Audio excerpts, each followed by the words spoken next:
માધાપરના અર્જુનભાઈ પુડિયાએ વૃક્ષારોપણ કરેલા વૃક્ષોને બચાવી પર્યાવરણ જાગૃતિનો સંદેશ પાઠવ્યો। સ્ટોરી રિપોર્ટ બાય કરણ વાઘેલા।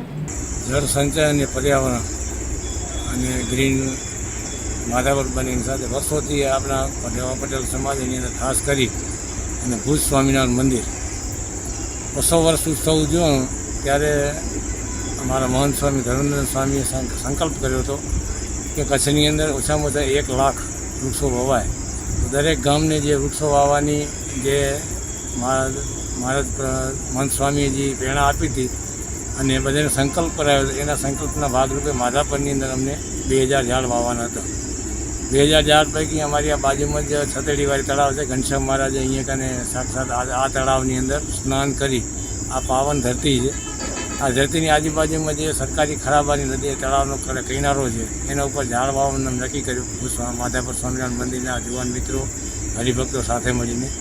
અત્યારે જે આ વન આપણે જોઈ રહ્યા છીએ 1000 વૃક્ષનું વન છે, એને આજે આ 3 વર્ષના છે, નીચલા ભાગની અંદર 2 વર્ષના છે અને બાકીના વૃક્ષ ગામની અંદર અલગ અલગ સાર્વજનિક ચોકોની અંદર કોઈ 50, કોઈ 40, કોઈ 30, કોઈ 20 કરી અને માધાપરની 2000 વૃક્ષો વાવેતર કરવામાં આવ્યું હતું અને જતનપૂર્વક એ 2000 ઝાડમાંથી લગભગ 1800 જેટલા ઝાડ વાવાઝોડા બે આવી ગયા। ગયા વર્ષે વાવાઝોડું હતું, આ વર્ષે વાવાઝોડું હતું અને આ વૃક્ષોની અંદર જોશો બધી બાજુ ટેકા ભરાવી આ સ્વામિનારાયણ મંદિરના જુવાન મંડળ છે, મહિલા મંડળ સાથે મળી આ વૃક્ષોનો ઉછેર કરી રહ્યા છે।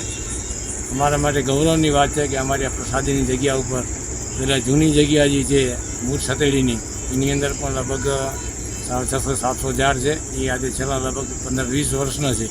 આ જે અત્યારે નવો બગીચો બન્યો 200 વર્ષ ઉત્સવ નિમિત્તે માધાપર છતડીવાળી તળાવ પ્રસાદીની, એની અંદર જે આપણે આજે 2000 વૃક્ષોની જે આજુબાજુનું છે એની અંદર પાછા વૃક્ષો એવું નહીં કે એક જ, એની અંદર વૃક્ષો વાવવામાં આવનાર સમયની અંદર પશુ પંક્ષીને પણ એની અંદર રહેવાનું જગ્યા મળે અને ખાવા પીવા મળી રહે।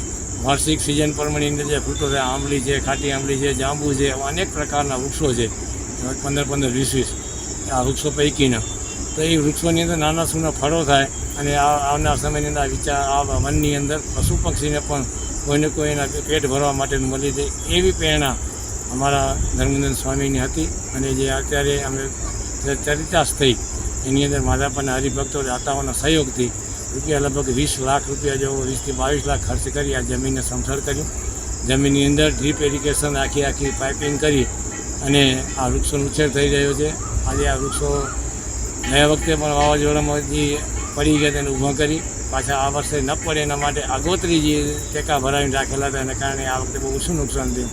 તો આ ટાઈપના દરેક ગામોની અંદર જે આપણે પર્યાવરણ માટે જે ઓક્સિજનની જે જરૂર પડતી હોય, અત્યારે 2021-22 કોરોના સમયે જે માનવ જનજીવન માટે જે એક મોટી જે સંકટ ઊભો થયો ઓક્સિજનનો, એ આવનાર સમયમાં આપણે જીવસૃષ્ટિ માટે, જીવન સૃષ્ટિ માટે, એમાં જળચર હોય, પશુ પક્ષી બધે માટે ઓક્સિજનની જરૂર હોય। તો આપણે સૌ આવા મહંતો સંતોના પ્રેરણાથી આપણે આવા ગામોની અંદર જે સરકારી ખુલ્લી જમીન હોય, આપણા આંગણાની હોય, જે રીતે સંકલ્પ કરીને આપણે આપણા જીવનની અંદર 1 થી 2 વૃક્ષ વાવીએ, આવનારા આપણા બાળકને પણ એમ કહીએ કે ભાઈ વૃક્ષ વાવેલા છે એનો ઉછેર કરો અને નવો વાવો, જેથી કરીને આવનાર કુદરતની જે સંપત્તિનું જતન કરવું, જળ જમીન અને વન્ય, એનું આપણે સૌ એની અંદર આપણા જીવનનો થોડોક અંશ કે થોડોક સમય કાઢી અને આપણે પર્યાવરણ બચાવીએ। આજે જે અમે આ હરિયાળી જોઈ આવનાર પેઢી માટે ઉપયોગી છે। આવનાર સમયની અંદર આની પ્રેરણા લઈ અમારા માધાપરના આગળ બીજા પણ જુવાન મિત્રો આને ઉપર નવો સંકલ્પ કરીને આગળ બીજા વૃક્ષો વાવશે।